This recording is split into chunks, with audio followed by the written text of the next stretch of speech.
One of the keys to effectiveness in the world of work is your ability to communicate effectively and well. You spend as much as 75% of your time communicating and interacting with other people. There are two forms of communication. The first form is the way you talk to yourself and dialogue with yourself and think and plan to yourself. And the other form of communication is the way you interact with others. And wonderfully, in us, how to communicate is a learned skill, and you can get better and better at it by learning what the best communicators do and practicing it until it becomes a regular part of your repertoire. Number one, there are three elements to any conversation. Words only account for 7% of the message. When you talk, people will forget most of what you say, but they will remember the way you said it. B, the tone of voice. The mere tone of your voice accounts for fully 38% of your message. When you want to sound friendly, warm, reassuring, intimate, or caring when you speak, keep your voice in the lower range where the deeper sounds are. Also, remind yourself to slow down. It's very difficult to be close, friendly, warm, or thoughtful when you're speaking too quickly. Tone of voice is important, and that's why we need to give some thought to it, because if we're in a hurry or busy or rushed, sometimes our tone of voice can be clipped or short, and it can be hurtful. Fussy body language accounts for fully 55% of your communication. The very best message is a message that is synchronized. The words, the tone of voice, and the body are all synchronized to the message. Very important. That's why when somebody talks to you, it's important you turn toward them and face them directly when you talk to them and listen closely to what they say and nod and pay attention. There's a great book called His Needs, Her Needs, and They Talk. Her first need is for attention, affection, and respect, face to face, eye to eye, heart to heart. And if she gets those needs fulfilled, then everything else will be fine. If she does not get those needs fulfilled, she's going to be unhappy. The only time you're actually with the woman in your world is when you are face to face and giving them attention and listening to them when they talk and giving them affection and respect. Number two, there are three parts of any conversation. The first part of the conversation, ethos, has to do with the character of the person. A person who has high character can say little and be enormously influential. A person with limited character just doesn't have the same effect. B, pathos, is the second part of communication. It means connecting with the emotions, and we connect with the emotions when we connect with the emotions, when we tune in and focus on the person and their problems and their needs. There was a wonderful line I read that said, if every person who complains about their problems could come from all corners of the earth and pile their problems in a heap, and if each person could see the size and gravity of the problems of others, they would sneak forward shamefacedly and take their petty problems away and creep into the night. The factual content of the conversation in selling. What do we say in selling? You establish rapport, which is the character. You seek the underlying problem or need, which is connecting with the pathos, and only then do you talk about your product or service, which is the logos. Number three, there are four basic personality styles. The first is what we call relators. They are quiet, self-contained, not particularly expressive. They're sensitive people, oriented, and concerned about other people's opinions. In the extreme, a relator will be hypersensitive to the opinions of others. They can't do anything without making sure that everybody else approves. If you're communicating with this person, it requires slow, low-key, easygoing, friendly, almost warm and fuzzy. The greatest concern in life is let's get along. Let's all be friends. So you find relators in fields like nursing, social services, teaching, small child development, psychology, personnel, or counselors, where they relate to other people. Now, the next type of person is the analyzer. This is the kind of person who's not so concerned about people, but more concerned about doing the job and are more inward directed.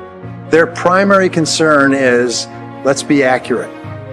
The analyzer who's fastidious and detail-oriented wants accuracy and just the facts. They'll gravitate toward accounting, computers, engineering, bookkeeping, and computer programming, any field where the problems don't talk back. Now, the third type of person is what we call the director. They're most concerned with, let's get results, get to the bottom line, cut to the chase. Who do you think is reading Success Magazine, Business Week, Forbes, and Success Books and Success Audio programs? It's the director, the go-getter, the one who kicks, you know what, and then takes names. The fourth type of personality is expressive. The socializer is outgoing, direct, valuable, and very people-oriented. Many times they become managers or executives because they have highly integrated personalities. They have both a strong focus on people and a very strong focus on achievement and getting things done. Now, everybody you meet is in one of these 4 quadrants or groups. No matter which style of communicator you are, 3/4 of the people you meet are something else. There's no right or wrong, better or worse style. Listening to people is to find out which style they are and then to practice personality flexibility so that you can get along with a greater number of different types of people. Whatever style you are, the person you are the most ideal for would be the exact opposite. Nature demands balance in temperament. Nature demands that the opposite person in the relationship or the marriage be temperamentally balanced with you. Number 4 is a balanced dialogue. In the ideal conversation, each person will get a chance to talk and each person will get a chance to listen. And there will be about a 10% to 15% period of easy silences. Easy silence. Just comfortable. People are comfortable with silence. Each of us has needs like vitamin and mineral needs to talk, and each of us has needs to listen.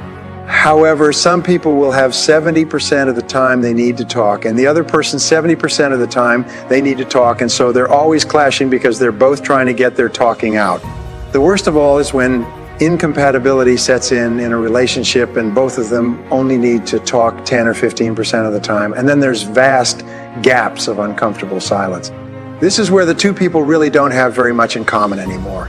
Number 5, the key to communication is to question for clarification. If you have any doubt at all, ask, "How do you mean?" or "How do you mean exactly?" and then just pause and wait. It's almost impossible not to answer this question. When you ask, "How do you mean?" the other person cannot stop himself or herself from answering more extensively. Follow up with other open-ended questions and keep the conversation rolling along. The way that you overcome your shyness is very simple. Tune into the other person, ask questions, and then listen carefully to the answers. Focus on encouraging the other person to talk about them. In fact, I'll give you a secret for success in life. Seek first to understand, then to be understood. Number 6 is acknowledge and agree. Good conversationalists are active conversationalists. They're not sitting there passively like fence posts. They're actually engaged. Active listening is very, very important. Put down the magazine or newspaper, turn off the television set, lean in, be there the whole time. Number 7, listen attentively. When you listen, his or her feeling of personal value increases. You can actually make another person feel terrific about himself or herself by listening in a warm, genuine, caring way to everything he or she has to say.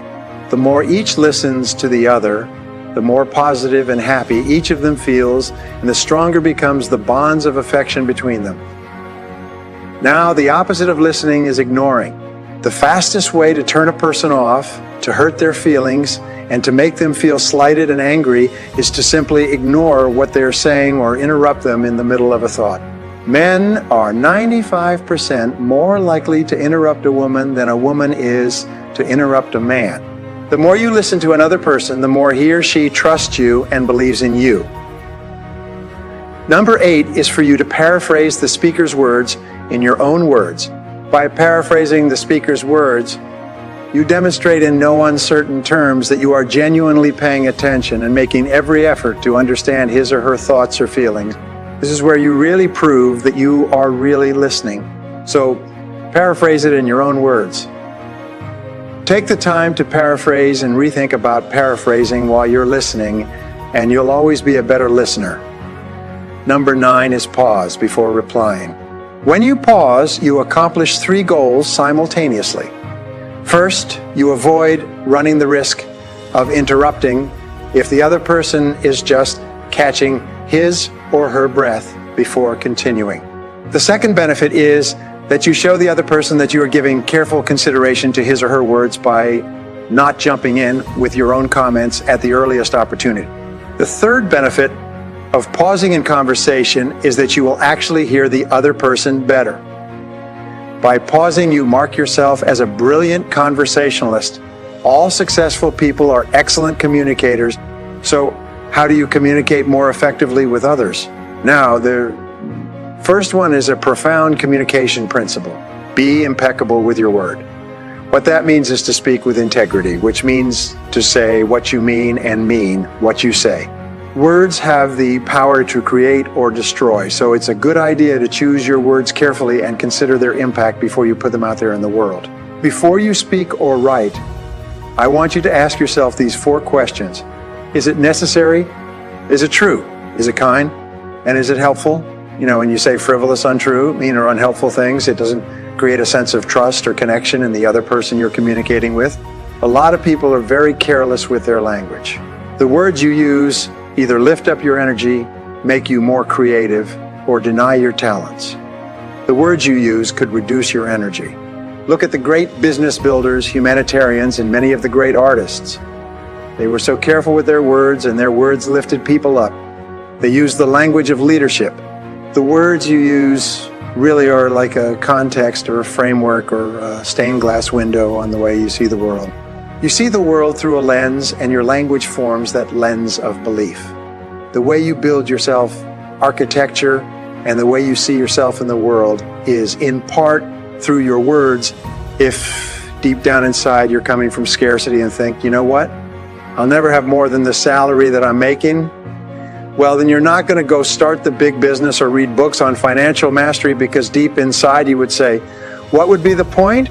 I'm not one of those people. If you want to rewire your identity, then you absolutely must dial into this first point of what legendary leaders do in terms of the way they speak, which is to get your precision of languaging right.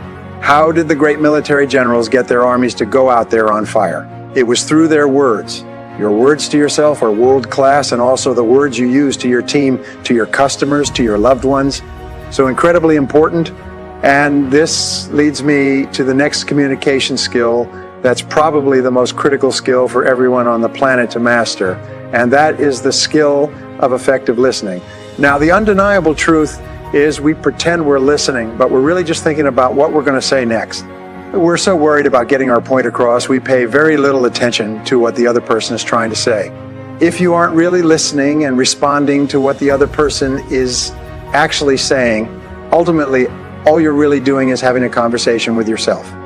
Here's an invaluable tip. Whenever you're having an important conversation, let them go first. Let them empty themselves out first. Be curious how it is that they've come to feel this way, have this point of view. What is it that they are needing you to hear? Now, this takes a commitment to really want to know what the other person is experiencing and needing. Having worked with couples, corporate teams, and diverse community groups, it takes time for people to really feel they've been heard. But if you invest the time and the intention to do that, they will then be ready to hear you and what you're experiencing, what you're needing, and what you're wanting. Sometimes when you've done your best to listen closely to someone, you may not have heard exactly what it was they were trying to say. And that's why it's so important for you to double check and make sure you really understood them correctly. The easiest way to do that is before you speak, to say, so what I'm hearing you say is,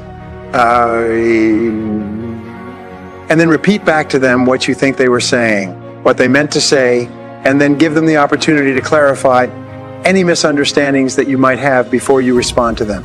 Number 3, speak your truth. The conversation you are most resistant is the conversation you most need to have. All too often we get hurt by someone, or we get upset by someone, and we are almost taught by society not to speak up.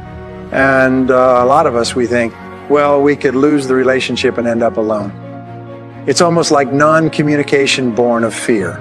But the most effective human beings on the planet all have one thing in common. They speak up and they share their truth. The more you actually practice speaking up when you know you want to speak up, the more you will actually step into your next level of power. The hard talk's when you actually speak up or when you grow in power. And you actually not only grow in power, you build intimacy in the relationship when you actually speak up with someone and you tell them how you're feeling and you tell them what's most important to you, whether it's professional or personal. That is really a gateway into the other person having the permission to open up as well. And then you have two mature people talking about what's really most important versus sidestepping the truth. You can say whatever you want, so long as you say it with respect. If your friend is late for dinner and it's important to you that they're on time, well, if you lash out at them and say, "Why were you late?" "I'm angry," that's going to put them into attack mode, which is going to cause them to be defensive. But if you say to them, Johnny or Ravi, whatever their name is, if you say, "You know what? Thank you so much for joining me for dinner. Before we get started and enjoy this incredible meal, if I may, I'd just like to share something with deep respect. Punctuality is so important to me, and I've been waiting here for half an hour. Your time is valuable, and my time is valuable. And I'd be ever so grateful if, when we get together, you would respect my time just like I want to respect your time. Just like I want to respect your time." You've said it with respect. And if it is a healthy person versus a toxic person, they're going to appreciate you being so truthful, and you're also going to teach them that punctuality matters. The second tactic is, you can say whatever, so long as you say it with love and respect. Number 4, if you want to make yourself articulate, then not only should you read, but you should write down what you think. Thinking makes you win the battles you undertake, and those could be battles for good things. If you can think and speak and write, you are absolutely deadly. Nothing can get in your way. So that's why you learn to write. And I know lots of people who've been staggeringly successful and watched them throughout my life. Those people, you don't want to have an argument with them. You better have your points organized, because otherwise you are going to look like and be an absolute idiot. If you're going to speak effectively, you have to know way more than you're talking about. To do that, you have to do a lot of reading. The talk isn't a packaged thing that you present to a group. There isn't a group. There's a bunch of individuals, and you talk to them. So when I talk to a group, I always talk to people one at a time. And that makes it easier too, because you know how to talk to a person. Just look at an individual and you say something and you can tell if they're engaged. They look confused, or they look interested, or they look angry, or they look bored, and they give you feedback about how you're doing. You're actually engaged in a conversation with an audience, even if they're not talking. They're nodding and shifting position and, looking like this, and you can pull all that in and use it to govern the level at which you're addressing the entire audience. The last thing I would say is, having the aim to be a good communicator is a good start. There isn't anything that you can possibly do that makes you more competent in everything you do than to learn how to communicate. The people that I've watched in my life have been spectacularly successful. Do they have skills? Clearly. That's it. Minimum precondition. Whenever they negotiate, they're successful. It doesn't mean you win, because if you're a good negotiator, if you're a really good negotiator, everybody walks away from the negotiation thrilled. And so then people line up to do things with you.